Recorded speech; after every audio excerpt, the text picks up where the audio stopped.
का प्यार लहजे में समोए उसने दानियाल को अपने पास बुलाया तो वो पेन रजिस्टर और बुक मेज पर से उठाते उससे थोड़ा फासले पर होकर झिझकती हुई बैठी थी। वो अब तक उसकी परसों रात वाली बेबाकी नहीं भूली थी। वो बेशक शराफत का मुजाहरा करते उसे गोद में उठाकर कमरे तक छोड़ गया था, लेकिन इससे पहले जो उसने अपना इस्तेहाक इस्तेमाल करते उसके होश उड़ाए थे, वो जब से मुकाबले से कतराई और नजरें चुराई हुई थी। करीब तो आओ, इतनी दूर से कैसे तुम्हें समझ आएगी? बोलने के साथ ही उसने हाथ बढ़ाया और उसके पहलू पर गिरफ्त जमाकर उसे खुद के करीब दांतों से बौखलाने पर मजबूर करता। अगले लम्हे बेनियाज होकर रजिस्टर गोद में रखकर पेन दांतों में दबाने लगा था कि दाने ने सूरज के उसके हाथ से पेन उचक लिया। तो मुकाबले ने उसे सवालिया अंदाज में देखकर उसकी हरकत की वजह दरियाफ्त की थी। दरअसल ये पेन मेरे मुंह का है, तो कसियानी सी होकर वो अभी बोल ही रही थी कि उसी पेन को मुकाबले से उचकता रहाम अपने उनाबी लहू के बीच दबा दिया। जैसे उसे इस बात से कोई फर्क ना पड़ता, जबकि वो मुकाबले के हद पर शर्म से पानी हुई। पेज नंबर बताओ। उसके सुर्ख पड़ते चेहरे को देखते वो अपनी मुकम्मल संजीदगी भरे अंदाज में आ चुका था, जिस वजह से वो अपनी शर्म भरी झिझक एक तरफ रख गई थी। पढ़ाई हर हाल अभी ज़्यादा ज़रूरी थी, वरना पूरी क्लास के सामने बेइज्जती पक्की हो जानी थी। आराम उसे पूरी दिलजमी से सवाल का जवाब समझा रहा था, तो वही वो भी पूरी तवज्जो से उसे पढ़ रही थी। हाय, मैं कब से सवाल को लेकर हलकान हो रही थी और आपने मिनटों में न सिर्फ इसे हल किया बल्कि मुझे इतने अच्छे से समझाया कि मैं बासानी अब सारे क्वेश्चन खुद कर पाऊंगी। रोज जो जज्बात से कहती वो आराम से निपट गई तो वो हंसकर उसके सर पर चपत लगा गया था। हलकान मत हुआ करो, मेरे होते अगर तुम परेशान होगी तो ये अरहम खानजादा के लिए शर्म से डूब जाने का मुकाम है। कोई भी परेशानी या मसला दरपेश हो तो फौरन मेरे पास चली आया करो। अपने होने का मान बख्शते उसने झुककर दानियाल का माथा चूमा तो उस इशारे से मुस्कुरा दी। पहले आप खड़ूसनुमा जिल्लात थे तो मुझे आपसे डर लगता था, लेकिन अब वो एकदम बोलते हुए खामोश हुई तो मुकाबिल के दिल को बेचैनी लाहक हुई। बात मुकम्मल करो यारा, मुझे उलझन होती है अधूरी बातों से।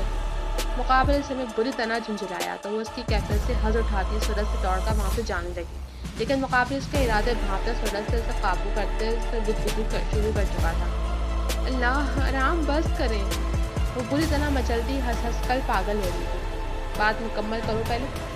उसकी आंखें दिखाने पर वो बुरी तरह पछताई थी, जिल्लात को छेड़कर, मगर अब मरती क्या ना करती वाला सीन था। अब आप कुछ कुछ स्वीट हो गए हैं, अब खुश? नाक चढ़ाकर वो उसके हिसार में कैद अपनी आंखों में नमकीन खपकी भरे उसे देखने लगी तो अरहाम ने झुककर उसकी नाक को दांतों से दबाया, लेकिन जिस पर वो दर्द के मारे चीख पड़ी। हाय जालिम, काट ही खाएंगे क्या?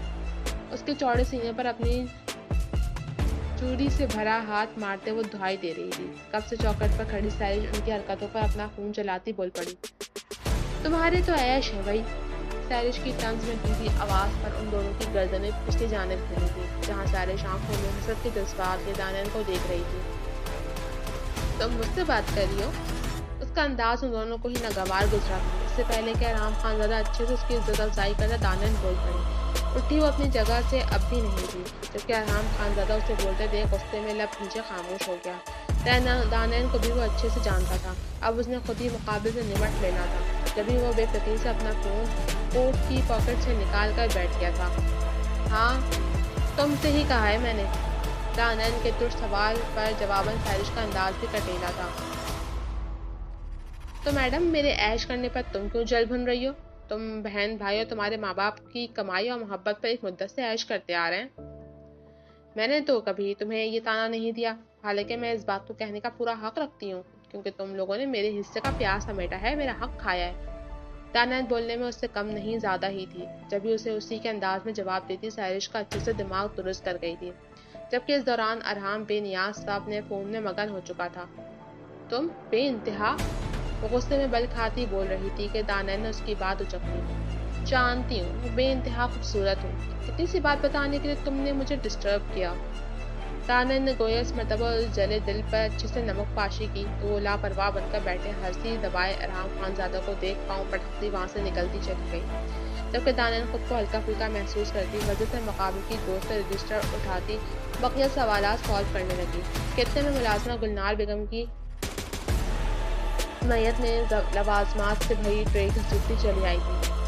पहले पेट पूजा फिर काम दूजा।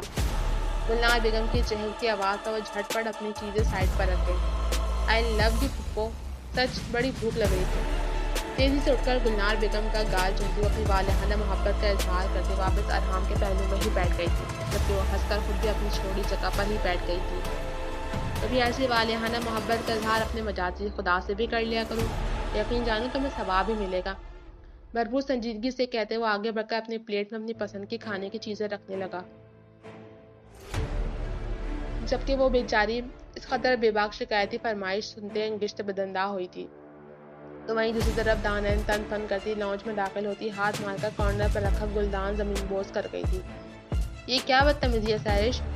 वजीर साहब उसकी इस हरकत पर बरहम हुई तो निगार बेगम ने सैरिश को आंखें दिखाकर काबू कर में रहने का इशारा दिया, जिसे वो नजरअंदाज कर गई थी। बदतमीजी मैं नहीं, आपकी वो सो कॉल्ड बेटी है। जाहिल को बात करने तक की तमीज नहीं है। मुझे भाई और मम्मी के ताने मारिए कि हमने उसका हक खा लिया, और खुद वो क्या करिए, कभी आराम के